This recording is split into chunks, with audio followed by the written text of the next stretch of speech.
Time usually marches in a straight, obedient line, 1 second neatly following the next. But every so often, a fracture appears, a seam, a door hiding inside an ordinary moment. Step through, and memory echoes forward, greeting moments that haven't yet arrived. The future loops back to meet you, and the familiar becomes just slightly, unmistakably wrong. Welcome, traveler, to the door between 2 seconds. Step carefully. The moment you entered is already behind you.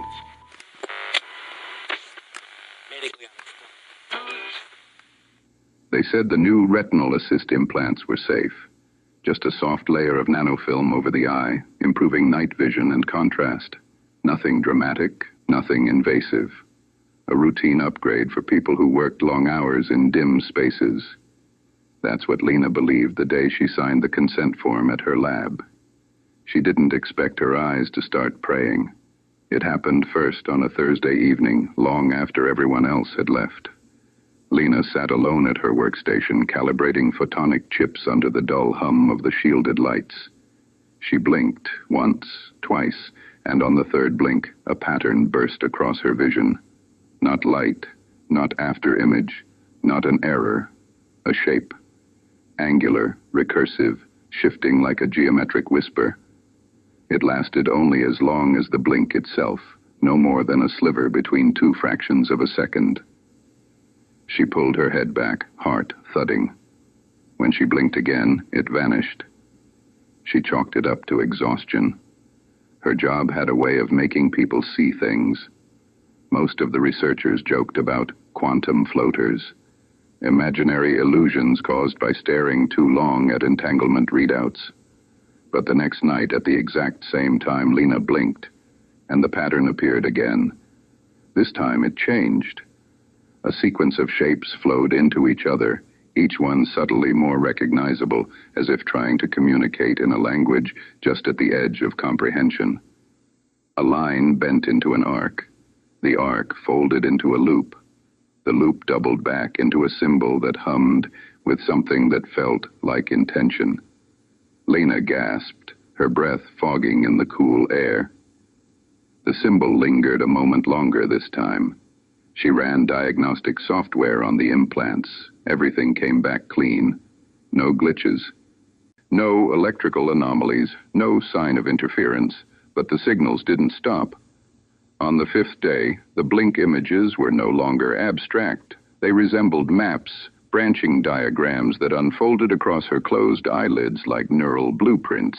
Each blink was a brief transmission, perfectly timed, like someone speaking a word she couldn't yet understand. Her co-workers noticed she seemed distracted, eyes unfocused, attention drifting. Lena lied and said she wasn't sleeping well. In truth, she'd begun staying awake too late, hoping to catch another glimpse of whatever lived in that narrow space between blinks. It wasn't madness, it wasn't hallucination. She knew it wasn't. Something was signaling her. By the 10th day, the images synchronized with a faint hum in her skull, barely audible but undeniably rhythmic, like her nervous system was being tuned. The hum never appeared when her eyes were open. Only in darkness, only during the blink. One night she decided to test it. She turned off all the lights in her apartment, sat cross-legged on the floor, and began blinking slowly, deliberately. The shapes appeared instantly. So did the hum. She whispered into the dark, "What are you?" The hum pulsed sharply, as if acknowledging her for the first time. Then a final image appeared, far more detailed than any before. A kind of schematic or doorway made of interlocking angles. At the center, a soft glow pulsed like a heartbeat. The moment she focused on that glow, her body jolted, and she felt the unmistakable sensation of falling, not physically, but through herself, as if her consciousness had been yanked forward. When she opened her eyes, she was no longer in her apartment. She stood in a vast room of dim silver haze, floor reflecting her like liquid metal. No sky, no walls, only a gentle ambient illumination and thousands, maybe millions, of geometric glyphs floating like constellations. A voice filled the space without sound. Welcome, observer. Lena turned, but there was no source. The voice wasn't external. It resonated inside her optic nerves, vibrating with the tone of something patient and unimaginably ancient. "What is this place?" she asked, her voice thinner than she intended. "A narrow interval," the voice said. "The space your species never looks at." She swallowed. "Why me?" "Because you installed the listening device." "You mean my implants?" A soft ripple passed through the floating symbols. "The film over your eyes has no functional limitation.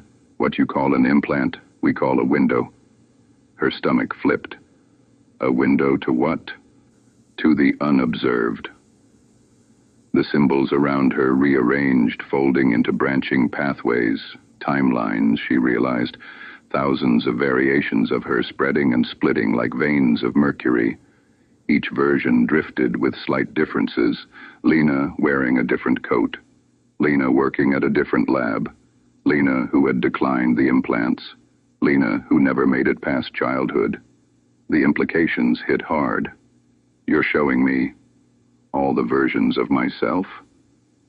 "No," the voice corrected gently. "We are showing you the ones that called back."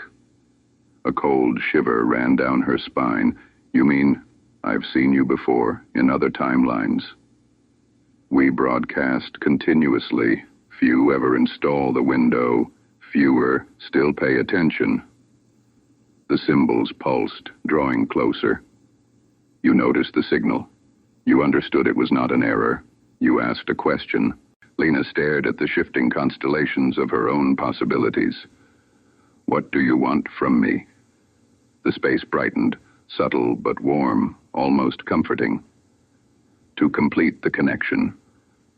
The symbols around her spun into a vortex, aligning toward a singular form, a door of pure geometric light, pulsing softly. At its center was the same glowing node she had seen in her blinks. "Step through," the voice said, "and you will join the listeners." "What happens if I do?" "You will see time as we do. You will speak in intervals between seconds. You will become a receiver of the unobserved." "And if I don't?" The symbols dimmed. The voice softened. "Then you will return to your life. You will not remember this. You will only feel that you missed something important." Lena walked toward the glowing door, her reflection distorted in the liquid metal floor, splitting and merging with the other versions of herself. She reached out. Her fingertips brushed the light, and instantly she was back in her apartment, lights off, heart racing, eyes burning. There was no door, no silver room, no symbols, just her, gasping on the floor. She blinked. No shape appeared, no hum vibrated, no signal returned. Her implants had gone silent. But in the quiet dark, she felt something different behind her eyes, an ache that wasn't pain, a pressure that wasn't intrusive, more like a reminder, a memory of a memory she wasn't allowed to keep. The next morning, her co-worker asked why she kept staring at empty corners of the room. Lena didn't know how to answer.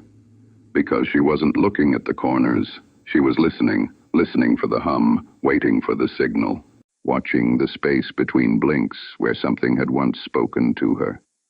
And deep in that narrow interval, too thin for sight, too quiet for sound, something waited with impossible patience, something that had already chosen her, something that would speak again. The next time she blinked, her vision shimmered faintly, just for a moment, just enough to let her know the window was still there, and the unobserved was still watching back.